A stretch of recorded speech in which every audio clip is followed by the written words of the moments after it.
Welcome to computer basic mastery course. ये हमारे इस सीरीज का सबसे फर्स्ट लेक्चर है और इस लेक्चर के अंदर हम लोग समझने वाले हैं एमएस वर्ड के इंटरफेस को। तो चलिए स्टार्ट करते हैं।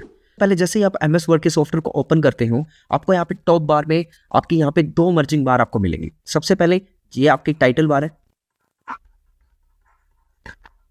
जिस भी नेम से आप अपना डॉक्यूमेंट को सेव करते हैं वो आपका यहाँ पे सेव हो जाता है। और इसके जस्ट साइड में ये हमें एक क्विक एक्सेस टूल बार दी हुई है। ये क्विक एक्सेस टूल बार हमारे लिए बहुत इंपॉर्टेंट है। नेक्स्ट लेक्चर में हम इसके बारे में बहुत अच्छे तरीके से बात करेंगे कि कैसे इस टूल बार में हम लोग अपनी कमांड्स को ऐड कर सकते हैं, कैसे डिलीट कर सकते हैं और ये हमारे लिए किस लिए इंपॉर्टेंट है। इससे जस्ट नीचे हमारे पास में है मेन्यू बार। ये बेसिकली आपको सभी सॉफ्टवेयर के अंदर मिल जाएंगी और उसके नीचे हमारे पास है यहाँ पे रिबन। ये जितना भी पोर्शन है हमारा, इस सबको रिबन बोलते हैं।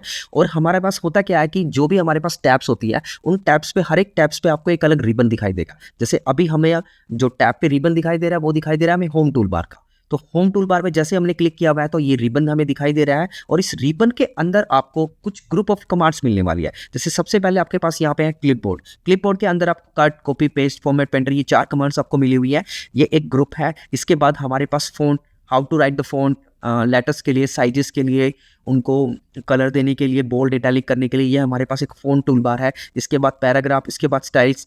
हम लोग अपनी अगली आने वाली सीरीज़ में इनको एक एक पॉइंट्स को बड़े ध्यान से देखने वाले हैं।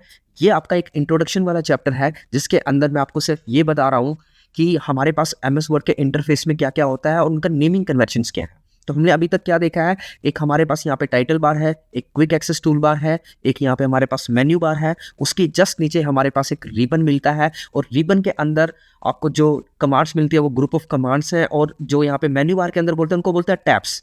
तो बेसिकली हम बोलते हैं ऐसे हैं कि रिबन पे जाइए और इंसर्ट टैब पे जाइए। इंसर्ट टैब के ऊपर आपके पास कुछ कमांड्स आपको मिलेंगी, ठीक है, वहाँ से हम लोग काम करते हैं। ये बीच का जितना भी हमारा वाइट स्पेस होता है ये हमारा वर्किंग स्पेस होता है। यहीं पर हमारा कर्सर आएगा, यहीं पर हम काम करेंगे। तो नेक्स्ट लेक्चर से हम लोग वर्किंग एरिया पे काम करना स्टार्ट कर देंगे। इसके साइड में आपको यहाँ पे रूलर्स मिल जाते हैं और आपको टॉप पोर्शन से भी रूलर मिलते हैं। ये जो पोर्शन है ये आपका मार्जिन को शो कर रहा है। यहाँ से ये बता रहा है कि आपके ये इतने सारे, ये यहाँ पे जो आपका डल ग्रेइश एरिया आपको मिलेगा ये आपका सब कुछ मार्जिन की शो करता है। इसके जस्ट नीचे हमारे पास है स्टेटस बार। ये हमारे पास एक स्टेटस बार है। स्टेटस बार का काम क्या होता है कि ये हमें ये बताती है कि हमारे टोटल डॉक्यूमेंट्स में कितने नंबर ऑफ पेजेस हैं, टोटल हम लोग कितने वर्ड्स पे काम कर चुके हैं, कौन सी लैंग्वेज में काम कर रहे हैं, कितना हमारा जूम का लेवल है, कौन से लेआउट पे हम लोग हैं। तो ये सब काम होता है स्टेटस बार के बाद, स्टेटस बार को बताने के लिए। तो बेसिकली एमएस वर्ड के इंटरफेस में बहुत ज़्यादा कुछ नहीं है। ये छोटी छोटी टूल बार्स थे जिनका हमें नाम पता होना चाहिए था ताकि हम इनको अच्छी तरीके से यूज़ कर सके। अब जो हमारी आगे की सीरीज़ आने वाली है, जो नेक्स्ट लेक्चर्स आने वाले हैं, उनमें हम एमएस वर्ड को complete A to Z steps, basic to advance course के लिए हम लोग जाएंगे यहाँ पे। तो बने रहिए हमारे साथ इस पूरी सीरीज़ में कंप्यूटर बेसिक की नेक्स्ट बनने के लिए। Thank you.